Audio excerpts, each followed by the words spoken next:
Jadi saya katakan dosa berjamaah itu menyebabkan orang merasa lebih ringan, nggak pernah ngaku salah akhirnya kan. Lama-lama orang kayak gini nyalain Nabi Adam loh, bener. Nabi Adam kan pernah makan buah huldi kan, apa dia bilang? Nabi aja dosa, Nabi aja tergoda sama setan. Wajar dong gue bukan Nabi, dikit-dikit tergoda nggak apa-apa. Nah kan.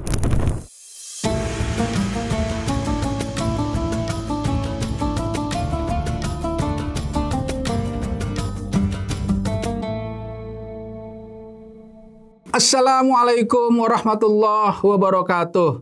Alhamdulillah, wassalatu wassalamu ala rasulillah. Saudaraku seiman, sebangsa, dan setanah air, pada bagian kedua yang lalu kita telah berbicara sifat-sifat hawa nafsu itu senang sekali menabrak aturan-aturan, menabrak etika, menabrak adat istiadat, menabrak kaidah-kaidah, logika, dan yang paling mengerikan menabrak ayat-ayat Allah dan aturan-aturan Rasulnya dan seterusnya.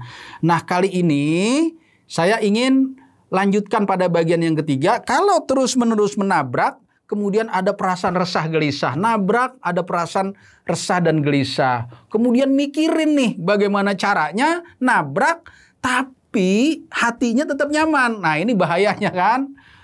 Awal sekali nabrak gelisah, 2 kali nabrak gelisah, 3 kali melanggar gelisah. Akhirnya yang ketiga, sifat hawa nafsu ini supaya hatinya tidak gelisah, dia mencari-cari alasan. Nah ini sifat yang ketiga. Hawa nafsu itu pandai banget cari-cari alasan, cari-cari dalil, cari-cari argumen, cari-cari justifikasi, mencari-cari pembenaran. Macam-macam cara mencari alasannya itu ya. Kita ambil contoh saja fenomena di Al-Quran, surat Az-Zumar ayat ketiga. Ini dosa yang paling besar saja masih dicari alasan coba. Apa dosa yang paling besar? Menyembah berhala, gitu kan? Syirik gitu. Coba kita lihat ya, surat Az-Zumar ayat ketiga. Ternyata Abu Jahal itu kalau dituduh menyembah berhala, dia marah. Nggak mau dibilang menyembah berhala. Disebutkan di ayat itu, ma na'buduhum illa liyuqarribuna ilallahi zulfa. Kami tidak menyembah berhala-berhala ini loh. Ini hanya sekedar sarana untuk mendekatkan diri kami kepada Allah dengan sedekat-dekatnya. Artinya berhala ini hanya perantara. Kita nyembahnya sama Allah juga. Kita nyembahnya kepada Allah ini perantara saja loh. Karena kita ini kotor. Allah itu sakral, suci, agung. Nggak mungkin kita sampai kalau nggak pakai perantara. Tuh kan.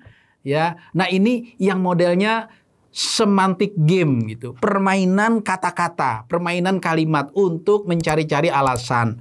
Dulu juga pejabat kita tuh yang ngebelain koruptor. Ingat nggak? Ya. Udah jelas korupsi sampai triliunan masih dibelain coba. Apa katanya? Ini bukan korupsi, ini bukan kolusi, ini kesalahan prosedur. Kan? Itu namanya permainan kata, permainan kalimat supaya halus kelihatannya. Bukan korupsi, kesalahan prosedur. Bukan pelacur, bukan jablay, tapi apa? WTS, wanita tidak sholat. Masih kasar. PSK, perempuan suka keluyuran, macam-macam. Jadi di otak-atik kalimat supaya halus, supaya nggak kelihatan dosa. Utang aja sekarang dibilang, pinjaman atau utang dibilang bantuan gitu. Kenaikan bensin, ini bukan kenaikan, penyesuaian harga, gitu ya. Selalu gitu tuh. Ya orang jelas naik gitu kan. Ya. Mana ada kata-kata di berita itu, harga BBM naik, nggak bakal ada. Penyesuaian harga gitu ya. Nah itu yang namanya semantic game. Supaya orang itu ngedengernya enak gitu ya. Padahal buat kita jadi sengsara semua kan. Akhirnya ujung-ujungnya. Nah itulah yang ketiga sifat hawa nafsu itu pandai mencari-cari alasan. Salah satu alasan yang dibuat adalah dengan semantic game. Permainan kata. Yang kedua, ini yang cukup berbahaya gitu ya. Cari alasan yang kedua adalah dengan kesalahan orang lain. Nah, ini anak buahnya korupsi, ketahuan, dia gelisah. Tiba-tiba atasannya ketangkep juga korupsi. Hilang tuh gelisahnya, dia ketangkep juga. Udah si tertuduh yang pertama merasa lebih ringan gitu dosanya. Jadi saya katakan dosa berjamaah itu menyebabkan orang merasa lebih ringan, nggak pernah ngaku salah akhirnya kan. Lama-lama orang kayak gini nyalain Nabi Adam loh, bener. Nabi Adam kan pernah makan buah huldi kan, apa dia bilang? Nabi aja dosa, Nabi aja tergoda sama setan. Wajar dong gue bukan Nabi, dikit-dikit tergoda nggak apa-apa. Nah kan, orang kayak gitu pasti lama-lama Nabi Adam disalahin gitu kan. Kita ambil contoh lagi gitu ya. Rapat nih jam 8, ya, meeting jam 8. Kita datang nih jam setengah 9. Udah pasti terlambat 30 menit ya kan? Sepakat nggak? Sepakat. Diundang jam 8, datang jam 8.30. Berarti terlambat 30 menit. Begitu kita datang jam 8.30, ternyata yang lain belum datang. Sama kita, lebih lambat. Maka yang pertama kali datang hilang merasa salahnya, ya kan? Padahal jelas-jelas salah. Kirain gue terlambat. Tahu-taunya kenapa? Ya emang udah terlambat. Loh yang lain lebih lambat. Begitu alasannya. Jangan kirain saya terlambat, tahu-taunya tidak. Lah, kalau dibilang tidak terlambat, ukurannya orang lain dong. Bukan ukurannya janji jam 8 tadi. Kalau ukurannya janji jam 8 berarti terlambat 30 menit. Orang lain lebih lambat kan gitu. Nah, karena itulah orang suka sekali mencari-cari kambing hitam. Karena itu dengan hati yang tulus kepada guru-guruku, saudara-saudaraku, para dai, para mubalik gitu ya, tanggung jawab kita sangat berat. Kenapa? Karena ketika kita berbuat sedikit saja salah, kadang itu menjadi contoh buat orang lain. Dia Ustadz Ano aja kayak gitu kok, gitu ya. Kiai Ano aja kayak gitu kok.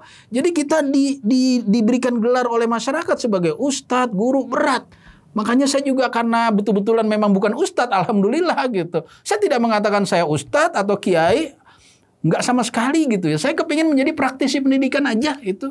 Karena kerjaan saya hari-hari pendidikan. Berat sekali. Sedikit kesalahan akan dicontoh oleh orang lain gitu ya. Karena tadi sifat hawa nafsu itu mencari kambing hitam. Seneng banget kalau ada orang lain salah. Karena dia akan mengukur dirinya sendiri. Kalau gitu gue nggak salah-salah banget kan gitu. Padahal ukurannya kan bukan orang lain kan. Ukurannya aturan. Kalau salah ya salah, jangan pakai nggak salah-salah banget gitu ya. Gara-gara ngelihat orang lain yang dianggap lebih tinggi, yang dianggap lebih alim, yang dianggap lebih berilmu, melakukan kesalahan terus aman, kita nggak merasa salah, merasa tenang. Nauzubillah. Ada lagi nih yang lebih berbahaya nih, model yang ketiga, cari alasan, yaitu ini yang ketiga ya, nyari-nyari ayat untuk mendapatkan pembenaran, nyari-nyari dalil. Baik Quran maupun sunnah. Nah ini yang kita khawatirkan gitu ya. Maka ayat apa saja bagi orang yang sudah menguasai, dia akan mampu mencari-cari ayat untuk membenarkan tindakan dan perbuatannya itu. Kita ambil contoh misalnya seorang tokoh agama yang koleksi mobil puluhan. Ya melebihi dari jumlah anggota keluarga. Misalnya anaknya 2, berarti kan kalau jumlah anggota keluarganya 4, berarti dia punya mobil 4. Tapi ini bisa puluhan. Nah karena dia menguasai ayat, dia keluarkan tuh tadi surat Ali Imran ayat 14. Ada kata-kata wal khailil musawwama. Allah yang menjadikan indah pada manusia itu kecintaan terhadap kendaraan mewahnya. Oke lah kita tidak bicara halal haram ya. Anggap saja halal gitu kan. Kita tidak bicara halal haram. Kita bicara perasaan. Bangsa ini sedang terpuruk ya. Banyak tetangga kita yang sedang kekurangan dan sebagainya. Pantaskah seorang koleksi gitu ya. Mobil sampai puluhan misal gitu. Wah ini kan buat dakwah, buat operasional kalau orang mau minjem, alhamdulillah, nggak apa-apa. 100 juga punya mobil, nggak apa-apa kalau begitu. Kalau faktanya benar gitu ya, mobil itu buat dipinjemin banyak orang, nggak apa-apa kalau begitu mah. Atau dia pedagang mobil, nggak apa-apa juga punya mobil ratusan. Ini pedagang juga bukan, dipinjemin juga kagak, hanya dikoleksi gitu loh maksud saya. Ya Allah. Tapi dia punya dalil untuk membenarkan tindakannya itu. Maka yang ketiga ini lebih berbahaya. Karena akan menipu masyarakat awam. Semoga kita diberikan kekuatan oleh Allah Subhanahu wa Ta'ala untuk punya pikiran kritis. Apakah alasan-alasan itu benar dan dibenarkan oleh Allah, atau sekedar kita ngeles untuk mencari alasan membenarkan tindakan-tindakan kita. Itulah yang sangat berbahaya pada sifat yang ketiga ini. Semoga kita diberikan kekuatan oleh Allah Subhanahu wa Ta'ala untuk terus membersihkan jiwa dan hati kita, pikiran bersih, hati yang bersih, sehingga kita mampu mendeteksi mana alasan-alasan yang benar-benar alasan yang akan diterima oleh Allah, mana alasan-alasan yang memang itu kita buat-buat sekedar untuk mencari pembenaran.